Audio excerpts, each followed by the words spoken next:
सभी को नमस्कार। अगर आप यह वीडियो देख रहे हैं तो जाहिर है कि आप जावा संग्रहों के अध्ययन की ओर बढ़ रहे हैं और मैं आशा करता हूं कि इस वीडियो के अंत तक आपके पास कम से कम हैशमैप की एक शानदार समझ होगी। तो चलिए देखते हैं कि वास्तव में कौन कौन से संग्रह होते हैं। सभी संग्रहों के शीर्ष पर एथरेबल है, इसके बाद संग्रह है। यह सभी संग्रहों और अन्य संग्रह इंटरफेस के लिए एक बुनियादी इंटरफेस है। इससे हम 3 सशर्त वेक्टर बना सकते हैं और ये इंटरफेस होंगे। सूची एक क्रमबद्ध संग्रह है जो मानों के बीच डुप्लीकेट की अनुमति देता है। सूची की विशेषता यह है कि तत्वों को क्रमांकित किया गया है और उन्हें क्रमांक के माध्यम से एक्सेस किया जा सकता है। तो आपको शायद इंडेक्स से परिचित हैं। क्यू का अर्थ है आवश्यकता।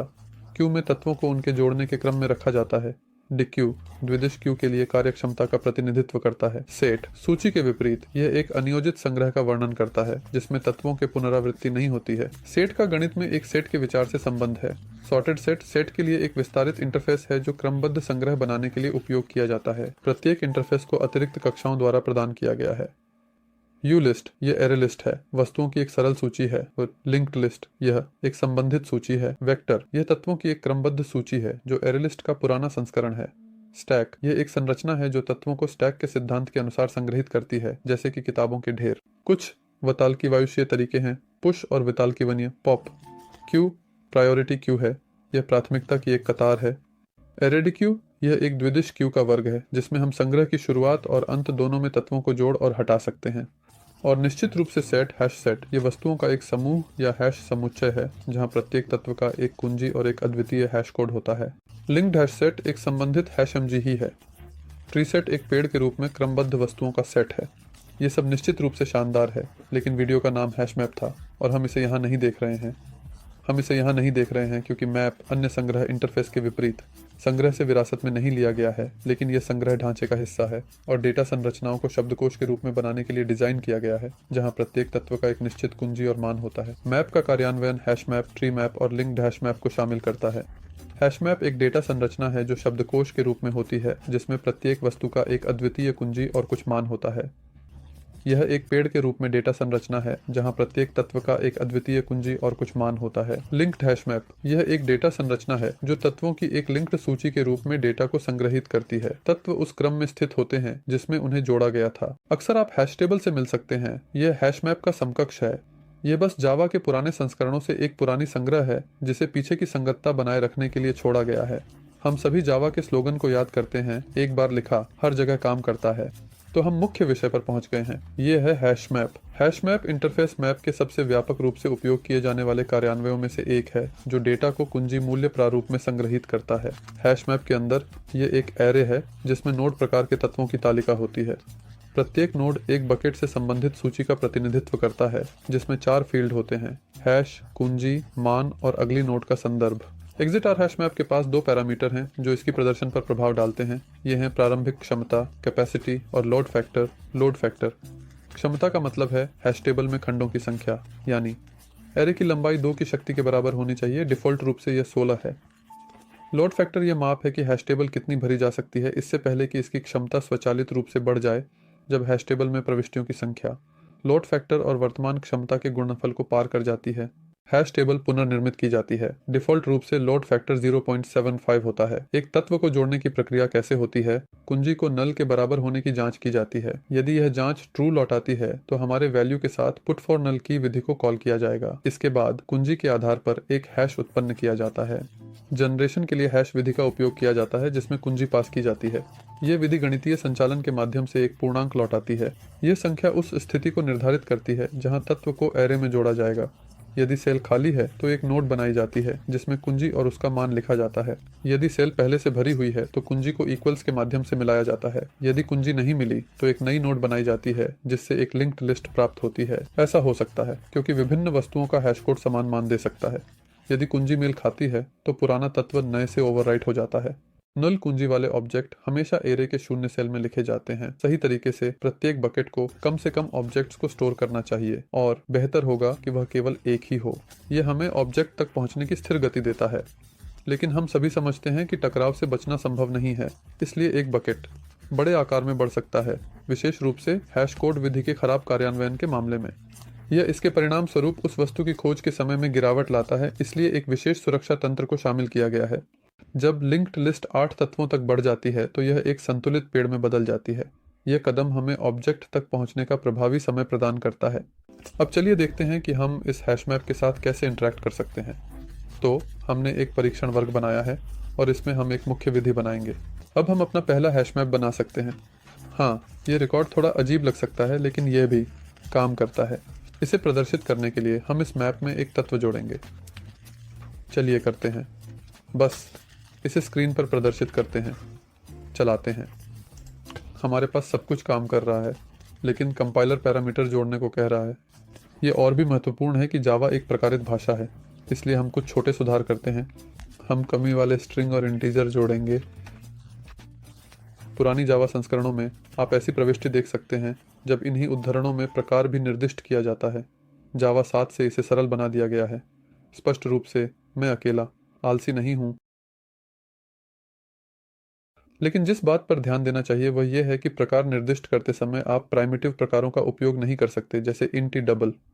यानी मैं यहाँ इंट लिखने की कोशिश करता हूँ, ये लिखता है, लेकिन तुरंत एक त्रुटि आती है, ये प्राइमिटिव के साथ काम नहीं करता।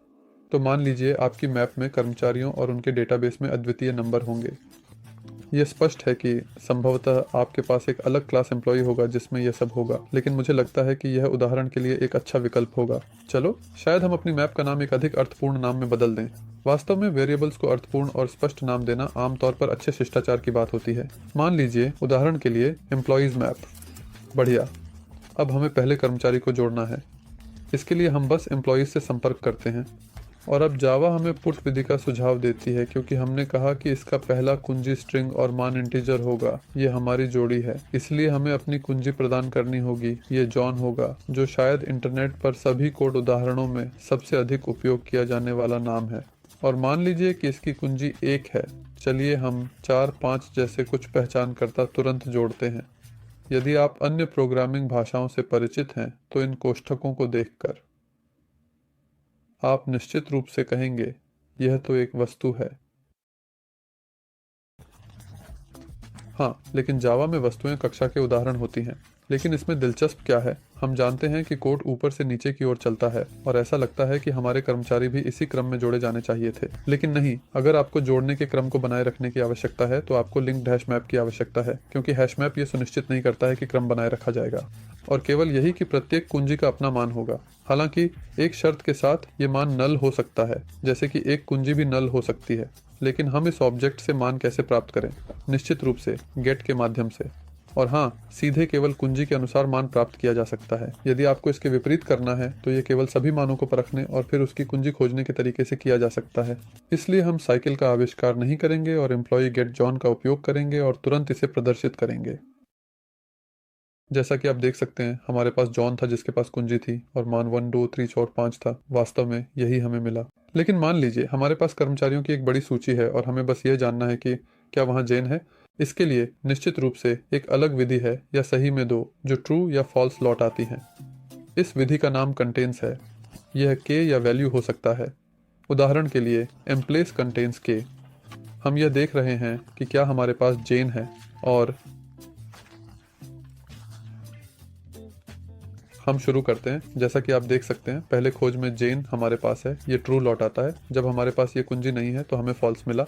बिल्कुल इसी तरह कंटेन्स वैल्यू काम करता है। हम एक कुंजी लेते हैं और इसे थोड़ा कम करते हैं, फिर से ट्रू, तो हमारे पास ऐसा मान है फॉल्स।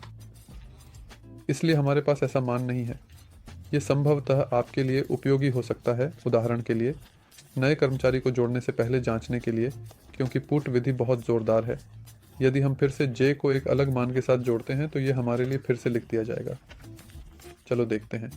हम अपने कर्मचारियों को स्क्रीन पर प्रदर्शित करेंगे, फिर हम फिर से जेन को जोड़ेंगे, लेकिन नंबर में सभी 9 जोड़ेंगे ताकि यह स्पष्ट हो सके।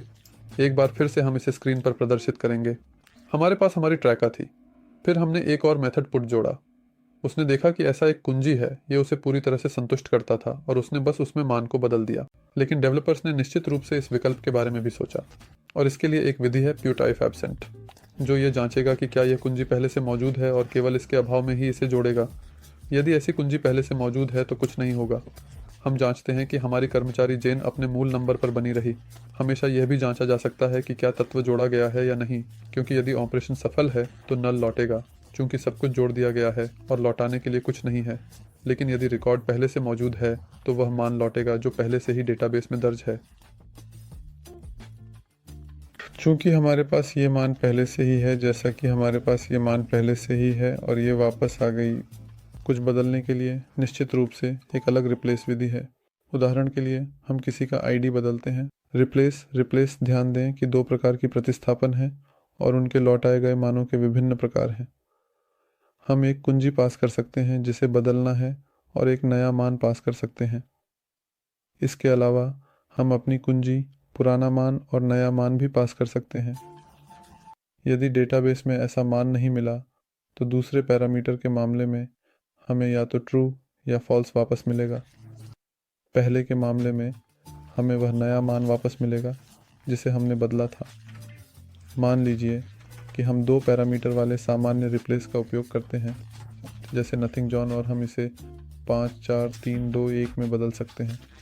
हम आक्रमण करते हैं और यहाँ हमें पुराना मान दर्ज करना होगा, फिर नया मान।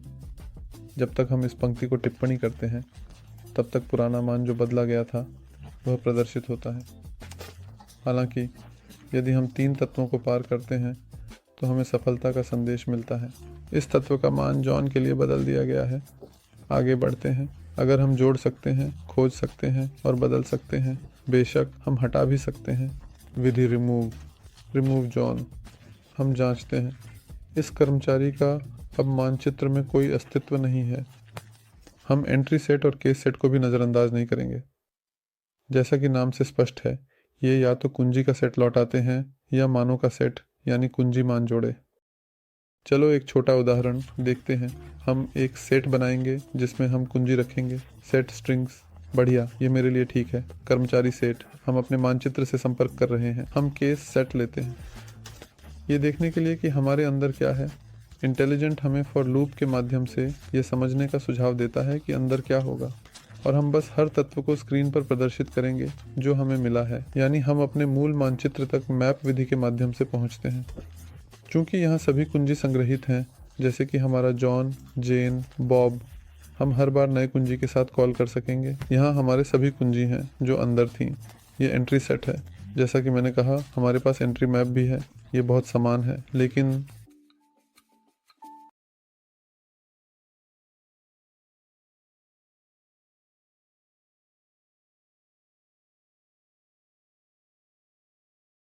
चूंकि यह सेट वास्तव में हमारे मानचित्र से है, हम प्रत्येक कुंजी और मान के जोड़े को भी पार कर सकते हैं। हम अपने एम्प्लॉय सेट 2 से प्रत्येक प्रविष्टि को लेते हैं और निश्चित रूप से इसे स्क्रीन पर प्रदर्शित करेंगे। ये शानदार है। हमें पहले से ही सुझाव मिल रहा है, इसलिए हम प्रत्येक प्रविष्टि को प्रदर्शित करते हैं, उसकी कुंजी चुनते हैं और उसी प्रविष्टि से मान लेते हैं। इसे हम अभी टिप्पणी कर सकते हैं। हम अपनी सभी कुंजी मान जोड़े देख सकते हैं। यहाँ हमारा बॉब है, यहाँ हमारा जॉन है और यहाँ हमारी जेन है। संभवतः यदि आप केवल संग्रहों से परिचित हो रहे हैं तो आपको सभी विधियों को समझना और याद रखना कठिन हो सकता है, लेकिन सब कुछ अभ्यास के साथ आता है। और कंपाइलर में दिए गए संकेतों को ध्यान से पढ़ें। मुख्य बात याद रखी जा सकती है, वह यह है कि मानचित्र हमेशा कुंजी और मूल्य के जोड़े को शामिल करता है। कुंजी मान किसी भी चीज़ हो सकते हैं, लेकिन वे हमेशा एक साथ रहेंगे। यदि आप हैश मैप को समझ लेते हैं तो 3 मैप और लिंक्ड हैश मैप आपके लिए कोई समस्या नहीं होंगे। बस मुख्य बात यह है कि सही कार्य के लिए सही वर्ग का चयन करें। और आज के लिए बस इतना ही। हमारे अन्य वीडियो देखें। यदि आपके पास कोई प्रश्न है तो हम टिप्पणियों में आपका इंतज़ार कर रहे हैं।